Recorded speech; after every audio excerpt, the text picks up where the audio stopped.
नमस्कार छात्र मित्रों। आज हम कक्षा 12वीं विषय हिंदी जो 5वीं कविता है उसमें से जो आ है उरुंद के दोहे, इस कविता का अध्ययन करेंगे। इस कविता के कवि हैं उरुंद। तो उरुंद जी का सबसे पहले हम परिचय करवा लेते हैं। परिचय होने के बाद इस कविता से दो जो दोहे हैं उन दो दोहों का अध्ययन हम आज करेंगे। तो सबसे पहले देखिए कवि परिचय पढ़ता हूँ।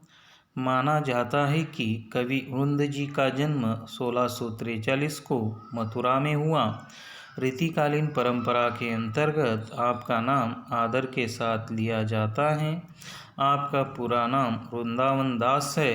आपकी रचनाएं रीतिबद्ध परंपरा में महत्वपूर्ण स्थान रखती हैं। आपके काव्य के विविध प्रकारों में रचनाएं रची हैं।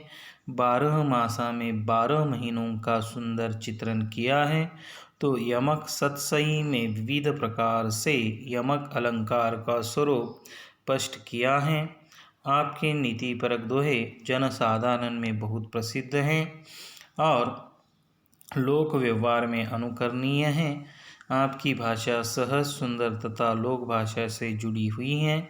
आपकी भाषा में ब्रज तथा अवधी भाषा के शब्दों की बहुलता देखी जाती है।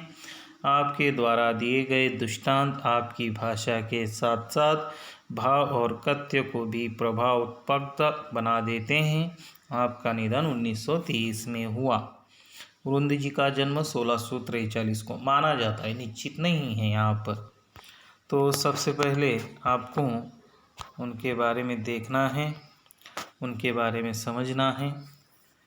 रीतिकालीन परंपरा के अंतर्गत हिंदी साहित्य में रीतिकाल, आदिकाल, मध्यकाल, भक्तिकाल इस प्रकार के विभाग हैं। तो रीतिकाल की परंपरा के अंतर्गत इनका नाम लिया जाता है, इनको माना जाता है। इनका पूरा नाम वृंदावन दास है। कविता लेखन के लिए इन्होंने अपने नाम को छोटा कर दिया, उरुंद। इस प्रकार इनके काव्य विविध प्रकारों में रचनाएं रची हैं। अलग अलग प्रकार के काव्य इनके देखने को मिल सकते हैं। 12 मासा में 12 महीनों का सुंदर चित्रण किया है उनकी जो कविता है। यमक सतसई में विविध प्रकार के यमक अलंकार, मतलब अनेक प्रकार से इन्होंने कविताएं लिखी हैं। नीति परक दोहे, इन्होंने जो ज़्यादा से ज़्यादा नीति परक, नीति यानी मूल्य, लोगों को मूल्य समझाने का प्रयास इन्होंने अपने दोहे द्वारा किया है। और जनसाधारण में, मतलब लोगों में यह दोहे क्या हो चुके हैं, बहुत प्रसिद्ध हो चुके हैं, लोगों ने अपनाया है। और लोक व्यवहार में भी यह व्यवहार में उपयोगी हो सकते हैं। इस प्रकार के इनके यह दोहे हैं। इनके द्वारा दिए गए दृष्टांत का अर्थ उदाहरण भाषा के साथ साथ भाव और कथ्य को भी प्रभावशाली बनाते हैं। इनका निधन 1723 में हुआ। प्रमुख कृतियाँ देखिए। उरुंद सतसई समेत शिखर छंद, भाव पंचशिका, पवन पचीसी, हितोपदेश संधि, यमक सतसई, वचनिका, सत्य स्वरूप आदि। अब देखिए विधा परिचय। अब ये जो हम आज देखने वाली कविता है वह इसकी विधा क्या है, उसका प्रकार क्या है। रीतिकालीन काव्य परंपरा में दोहा छंद अपना विशिष्ट स्थान है। दोहा का अर्थ है दो पंक्तियों वाला काव्य, और रीतिकालीन काव्य परंपरा में इसे ज़्यादा महत्व दिया गया। रीतिकालीन परंपरा में दोहों के द्वारा कविताएं लेखन किया जा रहा था। दोहा छंद कई कवि का प्रिय छंद रहा है। बहुत सारे कवियों ने इसे अपनाया है। कबीर हैं, रहीम हैं, बहुत सारे ऐसे कवि हैं जिन्होंने दोहा पद्धति में कविताएं लिखी, मतलब उसको अपनाया। दोहा अर्धसम मांत्रिक छंद है। दोहे के प्रत्येक चरण के अंत में लघु वर्ण आता है। लघु वर्ण यानी छोटा छंद। यहाँ पर इसके 4 चरण होते हैं। प्रथम और तृतीय चरण में 13-13 मात्राएं होती हैं, 13-13 अक्षर मात्राएं का अर्थ, तथा द्वितीय और चतुर्थ चरण में 11-11 मात्राएं होती हैं। दोहों का ये जो प्रकार है, दोहे किस प्रकार लिखे जाते हैं वो यहाँ पर बताया गया। प्रस्तुत दोहों में कवि ने उरुंद ने कई नीतिपरक बातों की सीख दी है। नीतिपरक मूल्य, बहुत सारे मूल्य उन्होंने यहाँ पर इस्तेमाल किए हैं, लोगों को समझाने का प्रयास किया है।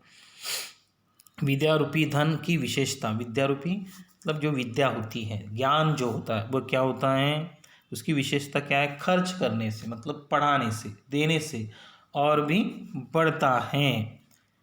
आंखें मन की सच झूठ बातें बता देती हैं। मतलब आँख जो है वह क्या करती है, सच्चाई या गलत जो बात है वो बता देने का प्रयास करती हैं। हाँ, जितनी चादर हो मनुष्य उतने ही पाँव फैलाने चाहिए। और आगे जो ये दो छोड़कर आगे जो दोहे हैं, हम सिर्फ आज दोहों का ही अध्ययन करेंगे और उसके जो आगे के दोहे हैं उसमें क्या क्या बताया गया है वो बताने की कोशिश की गई है। तो देखिए, जितनी चादर हो मनुष्य को उतने ही पाँव फैलाने चाहिए।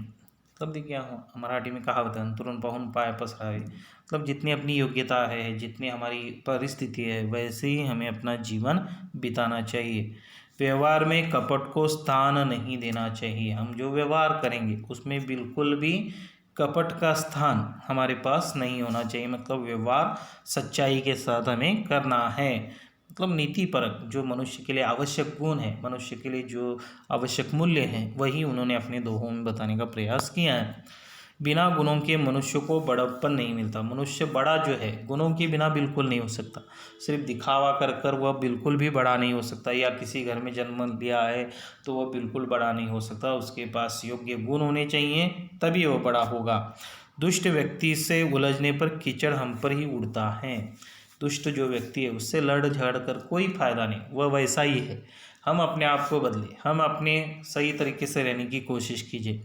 संसार में सद्गुणों के कारण ही व्यक्ति को आदर प्राप्त होता है। बता देखिए, सद्गुण अच्छे गुण होने हैं, लेकिन वह गुण कैसे हो, अच्छे होंगे तो संसार उसका गुणगान गाए बिना नहीं रहेगा, मतलब उसे महत्व मिलेगा।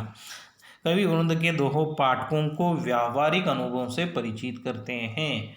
व्यावहारिक जीवन में जो आवश्यक है, व्यावहारिक जीवन में जो ज़रूरी है, वही उन दोहों के द्वारा स्पष्ट करने का प्रयास किया है। जीवन का सच्चा मार्ग दिखाने का प्रयास इस कविता में इस दोहों के द्वारा यहाँ पर कवि वृंद कर रहे हैं। हम इस कविता से जो पहले दो दोहे हैं उन्हीं का अध्ययन करेंगे। उन दो दोहों में जो शब्दार्थ हैं वह सबसे पहले आपके सामने रखता हूँ और फिर प्रत्यक्ष दोहों का पठन और उसके बाद उसका एक एक पंक्ति का अर्थ हम देखेंगे। सरस्वती का अर्थ है सरस्वती, मतलब ये जो सरस्वती है विद्या की देवी मानी जाती हैं। अपूर्व मतलब अपूर्व, अजीब। यहाँ पर खर्चे खर्च करना, घटी ज्ञान, घटी जात मतलब कम हो जाता है।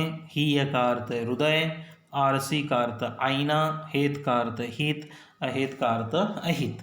मतलब यह आए हुए हैं और भी कविता पढ़ाते समय आपके सामने रखूँगा। अब यह जो दो दोहे हैं उन दो दोहों का ही अध्ययन आज हम करेंगे। सरस्वती के भंडार की बड़ी अपूर्व बात, जो खर्चे त्यों त्यों बड़े, बिन खर्चे घटी जात।